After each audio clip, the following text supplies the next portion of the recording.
The process for me to go from the Air National Guard to Air Force active duty, the steps were somewhat simple, but the process to get through them were a little more complicated. So kind of put it all together. January 2025, I swore into the Air National Guard. And that was after taking my SAP and MEPS and everything. When I swore in, I had my job. Starting in February of 2025, I started to go to drill weekends every month that they had them here in Michigan. The good thing is, while you're in the DEP program or the delayed entry program waiting to go to basic training, you do go to your drill weekends. You get paid for those weekends. In a previous video, I kind of talked about what my drill weekends looked like and everything. I was going to my drill weekends, and somewhere around May or June, as I was trying to look for a job in civilian life, that was just very difficult. I made the decision, what would it look like if I went active duty? In the first call I made, I reached out to my recruiter, and my National Guard recruiter said, I'm thinking about doing this. What is the process? He didn't really know the process because I was considered what they call previous service as opposed to prior service, because I hadn't gone to basic training yet. I didn't have any military orders, hadn't been placed anywhere. I wasn't considered previous service I wasn't considered prior service or somebody who had already served. They all know how that process goes and if you can do it or not, and times you can do it, but they didn't really know how to do it for me. I reached out to my sergeant, my leadership within my unit.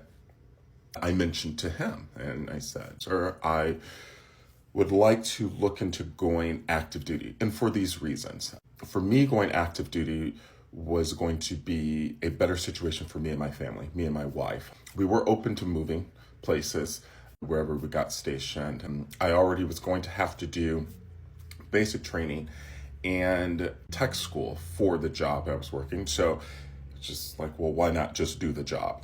The job market here in civilian world, it's pretty difficult.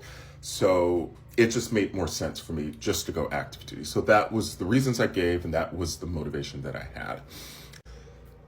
My leadership also really didn't know how the process went. But after some digging, we realized we started retention.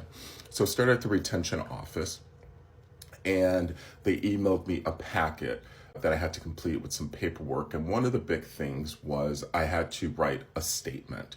Basically, that statement is the who, what, where, when, why, how.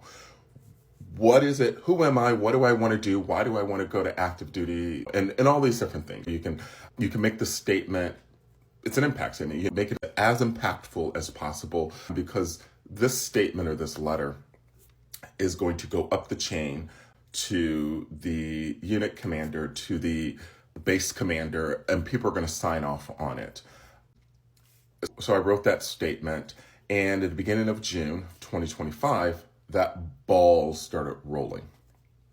Now, I ran into some delays in my process with that paperwork getting moved up the ladder and being processed. A couple of reasons. One, during that time, kind of in the summer, I had a new unit commander and I had a new base commander. So as my paperwork to get out is being put on their desk, they're just starting their job.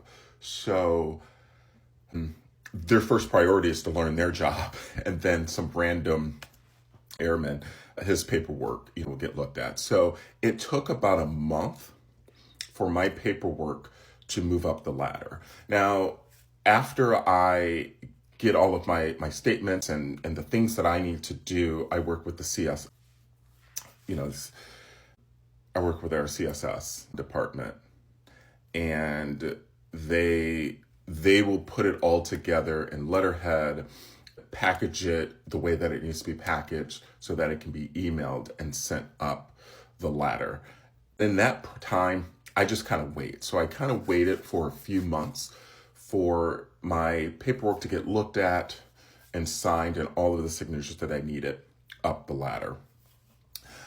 Now, once that happens, once all of that paperwork gets signed, I then got what they call a conditional release.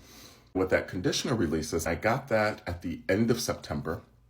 That conditional release is basically saying you are conditionally released from the National Guard I had a 3-month window for me to be released from the Guard, to be completely sworn in and brought into active duty.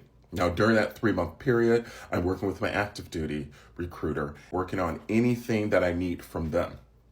Luckily, they kept my SAP scores that I took earlier in the year, my medical, that all transferred over. I still had to do another background check and start that process. Any waivers that I needed, there were a couple of waivers that I needed for active duty that I didn't need for the Guard. I had to do a morals waiver and different things like that. So with that conditional release, you get a 3-month window or whatever time frame they put on there to get fully brought in. And officially on November 4th, I swore to the active duty Air Force. There were some issues that I had because they didn't pick up on the waivers that I needed until after I swore in. So even though I swore on November 4th, I still had about another month of waivers that I need to do. Luckily, all of my waivers got approved and everything as of mid-December is official.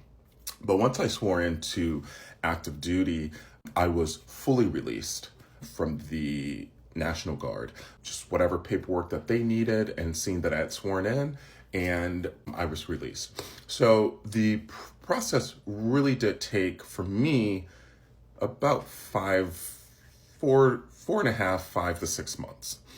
Like I said, there were some delays just because there were new commanders that were in place, waiting around for them. Another thing too, I said this at the top, is because I had not gone to basic training yet or even gotten my basic training days yet.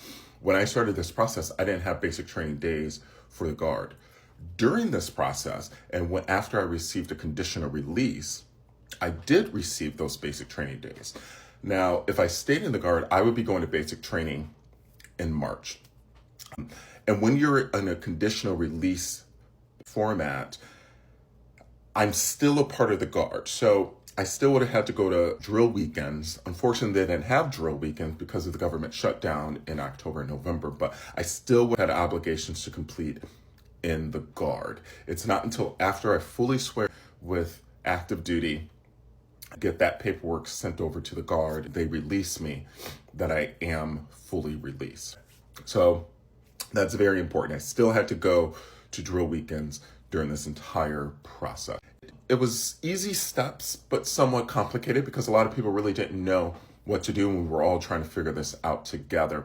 But if you are in the Guard or Reserve or you want to go active duty and you just got in, I would talk to your recruiter or your leadership as soon as possible. Talk about that, talk to retention, kind of get that ball rolling, because this is probably going to be the best time in your career to go active in the beginning, as opposed to going Guard and Reserve and trying to rely on a prior service transfer or something like that. Yes, I hope this helped anybody out there that's looking for those answers.